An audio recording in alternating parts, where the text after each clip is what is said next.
থেকে তোমাদেরকে কাজ করতে হবে, প্রত্যেকটা মানুষের পাশে দাঁড়াতে হবে।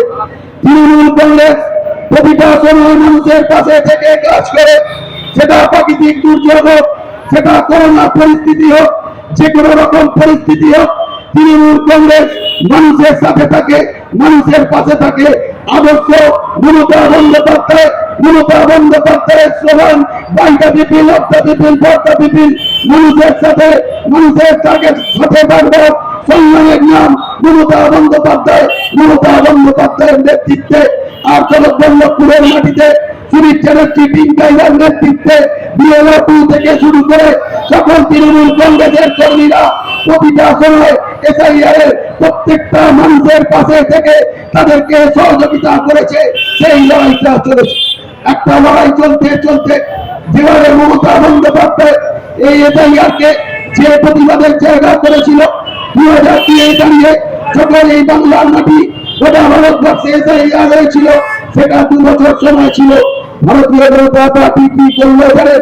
ভারতীয় জনতা পার্টি বিহারের কায়দায়, রাজস্থানের কায়দায়, মধ্যপ্রদেশের কায়দায়, উড়িষ্যার কায়দায় এই বাংলায় 3 মাসের মধ্যে এসআইআর করে ইলেকশনে যাওয়ার চেষ্টা করলো। ইলেকশনে যাওয়ার জন্য তারা তৈরি হলো। প্রতিবাদ ছিল মমতা বন্দ্যোপাধ্যায়, এসআইআর কখনো 10 কোটি মানুষের 3 মাসের মধ্যে সম্ভব না। তার যা পরিকাঠামো, তার যা ইনফ্রাস্ট্রাকচার, সেটা কখনো সম্ভব না।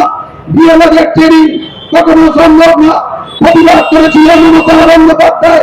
সেই প্রতিবাদের মহামিছিল মমতা বন্দ্যোপাধ্যায় কলকাতার রাজপথে করেছিল, বাংলার মানুষের জন্য করেছিল। বাংলার মানুষের জন্য সেই লড়াইটা চলেছিল। সেই জায়গায় দাঁড়িয়ে এসআইআর শুরু হওয়ার পর একটা স্যানিটাইজের দরকার আছে, সেখানে 2 বছর সময় লাগে। দীর্ঘ বছর ধরে এসআইআর হয়নি, অনেক মানুষ মারা গেছে। প্রবাসী বাঙালি প্রবাসী হয়েছে, স্থানান্তরিত হয়েছে, অনেক কিছু হয়েছে, অনেক রকম ভাবে কিছু হয়েছে। অনেক রকম ভাবে এই বাংলার বুকে হয়রানি নামিয়ে আনার চেষ্টা করা হয়েছে। বাংলার বুকে হয়রানিটা যখন তারা ট্রান্সফার বের করলো, যখন ম্যাপিং এর মধ্যে দিয়ে 65 লক্ষ মানুষের নাম বাদ গেল, সেই মানুষগুলো তারা মৃত মানুষ, তারা স্থানান্তরিত মানুষ, সেই অবধি ঠিক ছিল। কিন্তু শুভেন্দু অধিকারী একটা টার্গেট বেঁধে দিয়েছিল। শুভেন্দু অধিকারী কি টার্গেট বেঁধে দিয়েছিল আপনারা জানেন? আপনাদের মনে করাতে চাই, আপনারা টিভিতে দেখে থাকবেন। শুভেন্দু অধিকারী এসআইআর এর আগে বলছে 1,20,00,000 বাংলার মানুষের নাম বাদ যাবে।